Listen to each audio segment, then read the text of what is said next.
So, can you try those lights? See if those lights go off.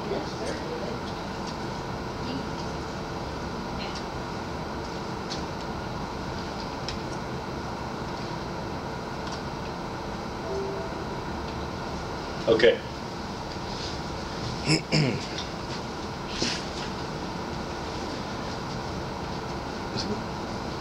Okay. We went over it last week. I'm just going to kind of skim through some of the things that we went through. I'm going to go through it kind of quick and just make sure that you guys got it. Watch the videos on it or whatever. But this is called trouble spots. This is where you're going to have your trouble scans, your untranslates, your conflicts, unresolved conflicts, and fill-in blanks. Okay? This is the part of that. And you're like, well, I mean, why do I need to know that? I mean, if it's a conflict, I'll go through when I'm editing and I'll just pick it then. You can. Or you can go through in the beginning, get it all done. This way, when you start editing, it's just really quick and it goes through quick. But I mean, you can do what you want. I mean, you can do it either way. I'm going to show you how Eclipse puts it in this way. And it doing it this way has, I think some advantages. Okay?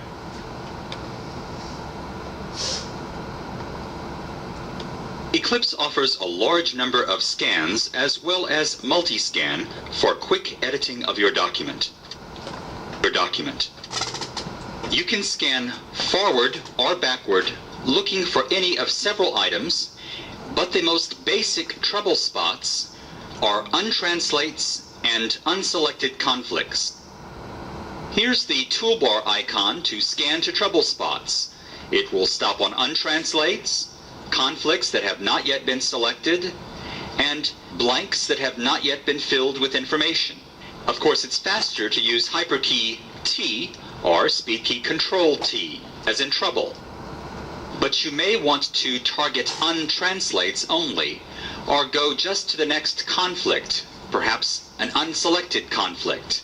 There are hyperkeys for these purposes, as well as speed keys.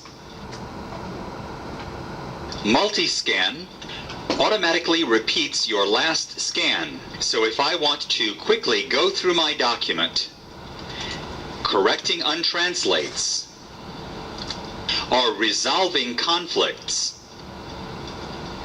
then multi-scan would be the quickest way to go through my document. If, however, you find that Eclipse loses your place after you create a global or resolve a conflict, check to see if you haven't accidentally turned multi-scan on. Okay, do you understand that? A lot of information in there. So I'm going to go through it kind of a little bit slower and kind of pick out some Eclipse of the things. offers a large number of scans as well as multi-scan for quick editing of your document. You can scan forward or backward looking for any of several items, but the most basic trouble spots are untranslates and unselected conflicts. Here's the toolbar icon. Okay, what they're talking about here is things that aren't in your dictionary. Okay, that right there is an unresolved conflict. Okay, so I mean, anything that's not going to come up, that's not in your dictionary, maybe you wrote it a little bit differently, maybe you wrote it with the asterisk. You don't usually do it with an asterisk, but I mean, you did this time. See if it conflicts with something else that you're doing. Okay, and if it doesn't, you just accidentally wrote it, put it in your dictionary, because more than likely if you did it once, you're probably going to do it again for some reason or another. Your brain told your hand do it, it's possible it's going to happen again. So if it did, just put it in there. It's not going to hurt anything or whatever. But if it comes up that maybe you were trying to, maybe you had a doctor and his name was Dr. Needsenheimer, and you wrote needs and you wrote it with an asterisk because you don't usually write needs with an asterisk. But you're trying to think of a brief because you're not going to write Needsenheimer every time they say it. You're going to think of a brief, right? Yes. Yeah. You're not going to stroke it out every time, okay? Because your hands are going to fall off by the time you're 6 years into court reporting. So if it doesn't conflict with something, put it in your dictionary. If it does, and it's in your dictionary, and it comes up again, all you have to do is highlight it. You know how to do that, right? Yes. Control G, highlights it. And all you have to do is rename it. You can rename it for that job. You can rename it. You don't want to put it in your dictionary, okay? You don't want to put Niedzenheimer in your dictionary, unless maybe he's an attorney who you do a lot of depots with. If he is, then you do want it in your dictionary. Make sense? You have 3 kinds of dictionaries. Your main, a job dictionary, and a trash dictionary. Remember? We've gone over this too. Y'all remember that? And how, I'm sorry? The trash? The trash is just one that I mean, you just, for that job and just kind of, you know, maybe that one time. I think it puts it in there just that one time. It's like a temporary dictionary? So it's just a temporary dictionary. So I mean, it's not even really like if you go in and say you're doing a depot, or you're doing, you know, like a multi-day court hearing, and it's not necessarily going to put your trash into your other ones if you're reading your dictionary into your different days. Does that make sense? It's going to put your job dictionary in there, but not necessarily your trash dictionary. Does that make sense? I'm going to go ahead and say yes, just because nobody says anything anyway. But so that's why you would want to do it. Okay, that's why your trash dictionary is there. That's why your job dictionary is there, and then your main. You want to be careful about your main, but I mean, you can always go through and edit it too. Okay, and we'll kind of go through that later on about, you know, working in the dictionary. Okay. Okay. Welcome. Or not. Or don't welcome. Con to scan to trouble spots. It will stop on untranslates, conflicts that have not yet been selected, and blanks that have not yet been filled with information. Okay. Untranslate, conflict. Your, and your. Stuff like that. It's and it's. There, and there. Stuff like that. You should know how to write them differently. You should have conflict-free writing. You should. But if you don't, and that's okay, because I do some stuff too. I know. There's a couple of things that I do wrong. What? Maybe two. Maybe two. I said couple, not some. Couple. But I write yes, Y-E, and I write I didn't, Y-I. And sometimes these hands can only do so much. But sometimes, you know, it hits the U when I'm trying to write yes. So I put it in as a conflict. Okay? All you have to do is go in there. When it comes on the conflict, your cursor comes here, you select 1, 2. That's all it is. Really easy. Really easy. And I'm going to show you, I don't know if we've gone through conflicts, have we? Have I taught you guys how to even set up a conflict? Really easy.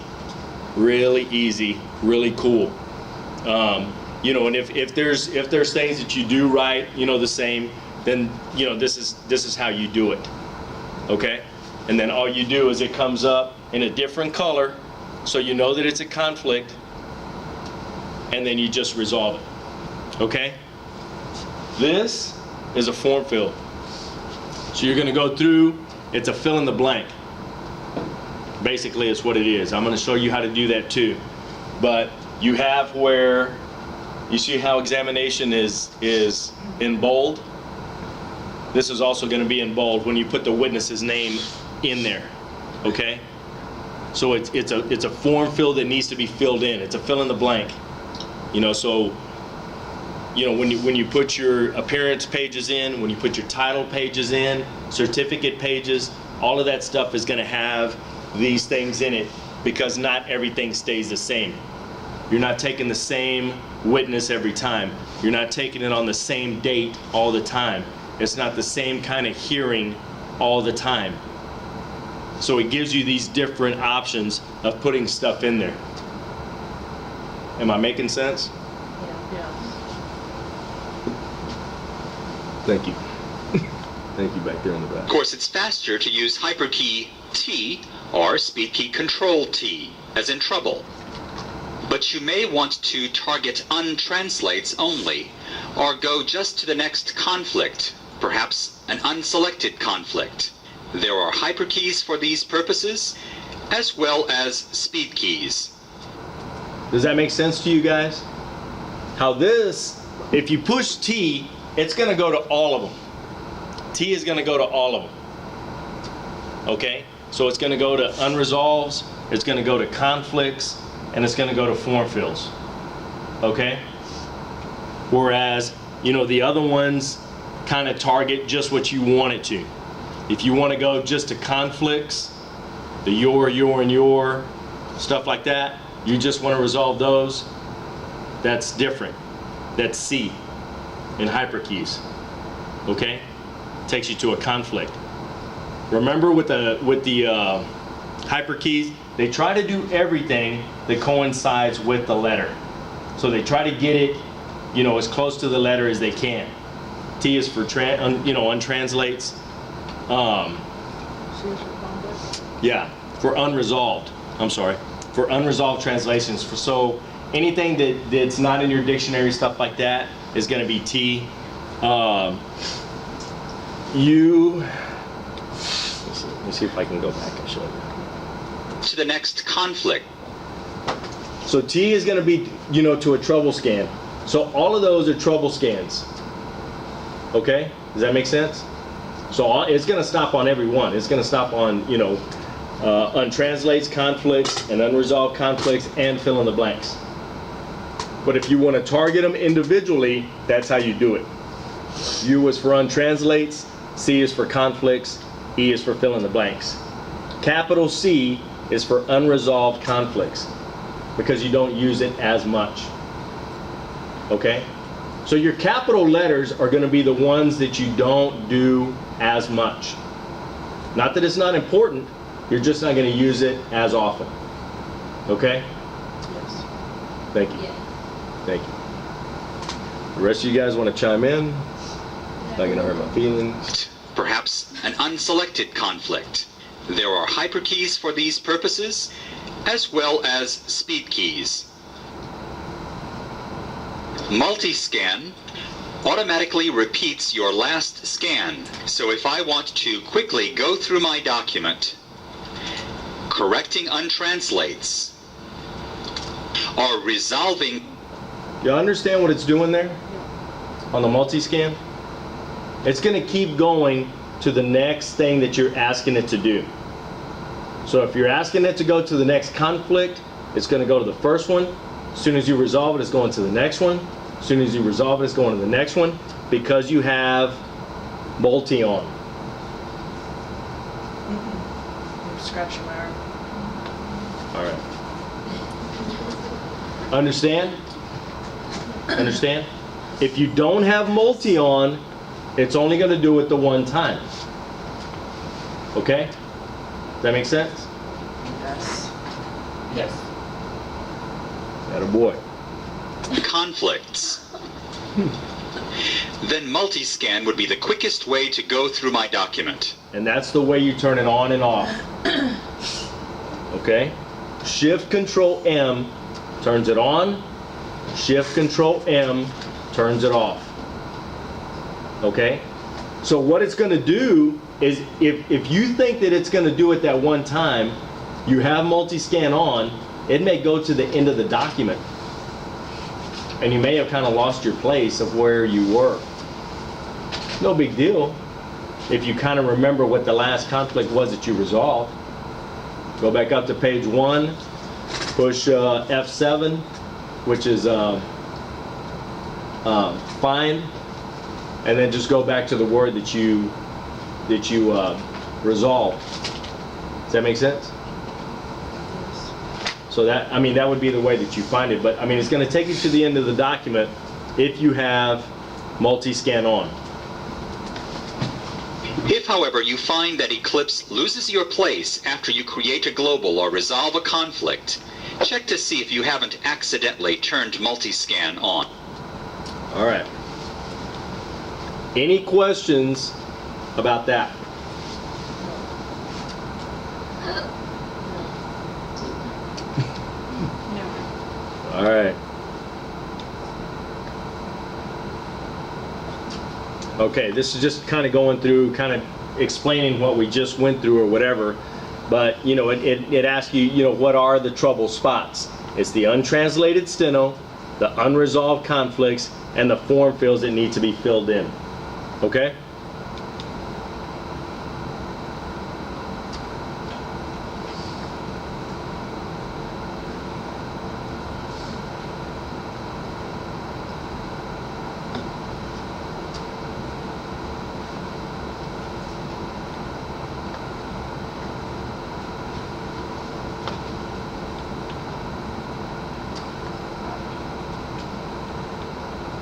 Okay, right here is a little exercise, and what I want y'all to do is stuff that we're learning, go back and do it. So if you're too embarrassed to ask questions, 1, don't be. 2, don't be. And 3, if you are, then go back and do the lesson yourself. Okay? No, I'm not trying to be a funny guy. I'm really saying it. Go back and do the lesson yourself. Go back and listen to it, and then they have like little exercises after what we're talking about. So they allow you to go through there, and it helps you do some of the stuff. Because 1, you're probably not going to have conflicts anyway. Even if you do, it's not set up in your dictionary probably. So it's not going to go on, you know, any conflicts. You don't have any conflicts unless you have somebody else's dictionary. So it's really probably not going to have them. Does that make sense? You know, so really all you're going to have is like unresolves and, you know, stuff like that. Untranslates. So, you know, when I go through and I show you how to do, you know, some of the stuff. I mean, do y'all write some stuff similar? Anyone? I mean, do you have something that you have? Like 2 things that are alike. It doesn't even have to be like your, and your. It could be yes and I didn't. That's mine. But 1 letter can throw that whole thing off. So if you were trying to write something and you seem like you do it all the time, then you want to make a conflict out of it. Does that make sense? Yes. Okay. I feel like I say that a lot. Did I say that a lot? Okay. No, does that make sense? Does that make sense? I'm just gonna start saying holla. Holla? Holla. So I think, you know, I think we kind of went through this last week, but I'm gonna show you. You know, you're in HyperKeys, you push U, it goes to, you know, an unresolved. It did resolve it, but maybe it didn't understand. Let me see.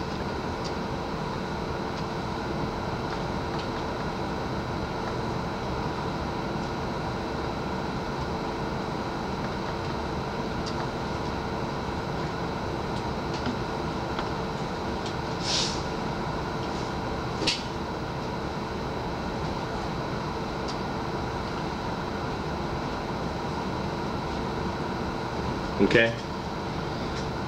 You push C and it'll go to your next conflict. Okay? Which one would be the correct one that needs to go there? Number 1. Thank you all for answering. So you push number 1, it goes to number 1. Did y'all see that? Yes. Go back. You know, it takes you back to C, to your conflicts, right there. If you thought that it was number 2, oh, you know what? That doesn't make sense. It's not your document. You are document. Z takes you back. Z is the oops. Remember? Yes. Okay. And then all you do is go back, put your cursor there, pick number 1. Okay? E takes you to the fill in the blank. The form field, fill in the blank. And it opens up a little box like this and allows you to accept it or to change it. So if for some reason, you know, you're taking the deposition of David Zarate and you accidentally push Joe Day because Joe Day was the witness that you took in the morning, but David Zarate was the witness that you took in the afternoon. It was already in your head about Joe Day. You put Joe Day, it's like, it wasn't Joe Day. It was David Zarate. Change it. Okay. It'll take you to the next one, to the next fill in the blank, because you have multi on. Well, it doesn't show it, but you know, you have multi on, so it's going to take you to every time the witness's name came up and ask you, do you want to change that there? Yes, I do. There you go. Then he goes back to attorney information. All of the form fills, if you have it on multi, that's what it's going to do. It's going to go to the next fill in the blank form fill. Okay? David, how would get that so far right on those? Where do we have it except for What? the shadow sign? You don't have it? At all? Is it just small, or it's not there at all? I don't have it either, but isn't that because we're in the lesson? It's just a lesson, but I mean, you don't have it in.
You just scroll down and it shows. I just paged down in the lesson and then it started to show. And then when I went back up in the lesson, it was still there.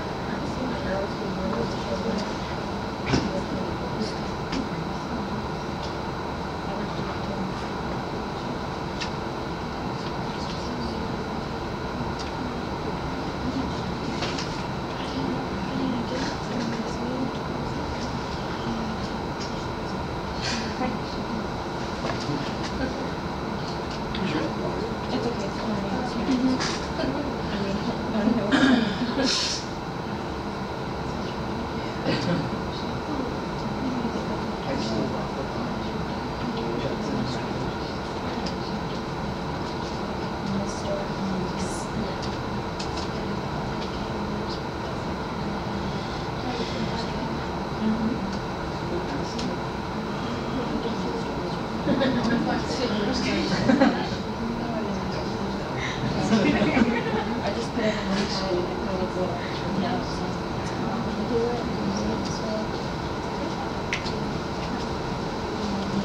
All right.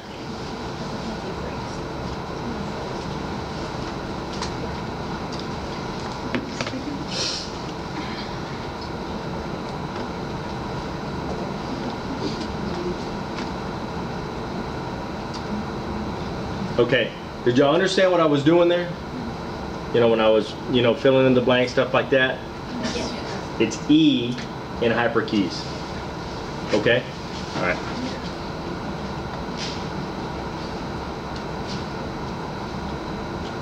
Okay, now we're going to go to global replacements.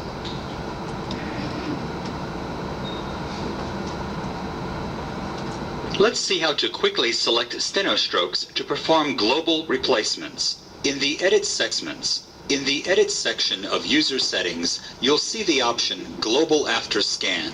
If there's a check in that box, here's what it does. When I scan to the next untranslate, Eclipse will automatically highlight one stroke of steno for globaling. If I need additional strokes for globaling, I could simply press Ctrl G as in global. Well, what if I scan to an untranslate and the steno that I need to add does not come after, but before the untranslate? Here's where the arrows come in handy. You can target steno that comes before your starting point or after it. Although you can use the mouse to point and click, keyboard commands are generally faster. Your keyboard's up-down arrows will add or subtract steno in front of your starting point, while Control down or Control up will add or subtract steno after your starting point. Of course, you do not have to use automatic global after scan. I prefer to use hyperkeys that make it possible to select multiple steno strokes with one button. So here, instead of having to press Ctrl G 5 times, I can just use hyperkey 0 to catch the 5 strokes with one button. I'm pretty sure we've gone over this before, Yes. haven't we? Yes. Yeah. Eclipse kind of has a way of repeating itself. But I think it does it because it's kind of important, or they feel like it's pretty important. I mean, it saves you a couple of seconds, but when you start adding up seconds, when you're working several hours, it kind of adds up. So I think that's how they kind of see it. If that makes sense to you guys.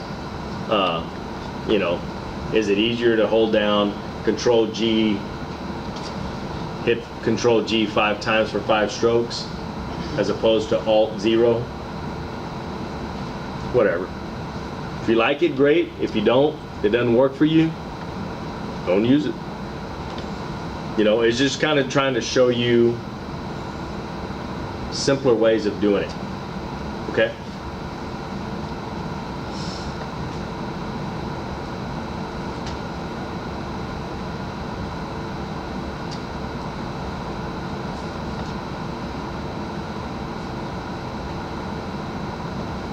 Also, and I think, we've talked about it already, but